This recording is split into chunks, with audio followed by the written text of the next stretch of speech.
নাগা সন্ন্যাসীদের রহস্য। সারা ভারতে প্রায় 4 লাখ নাগা সন্ন্যাসী রয়েছে।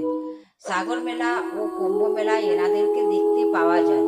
কিন্তু এখন প্রশ্ন হলো, এই নাগা সন্ন্যাসীরা সারা বছর কোথায় থাকেন? তাদের জীবনযাপন এত রহস্যময় কেন? নাগা শব্দের অর্থ হলো পাহাড়। যারা নির্জন পাহাড়ে তপস্যা করেন তাদেরকে বলা হয় নাগা সন্ন্যাসী।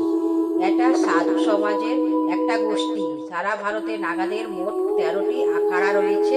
তার মধ্যে বিখ্যাত হলো হরিদ্বার, কেদারনাথ ও বদ্রীনাথ। নাগা সন্ন্যাসী হতে গেলে 16 থেকে 20 বছরের মধ্যে দীক্ষা নিতে হয়। নিজের হাতে নিজের পিণ্ড দিয়ে এনাদেরকে সমস্ত জাগতিক সুখ স্বাচ্ছন্দ্য পরিত্যাগ করতে হয়। শীত, গ্রীষ্ম, বর্ষা নাগারা সবসময় উলঙ্গ হয়ে থাকে। সারা দেহে ছাই ভস্ম মেখে রাখে।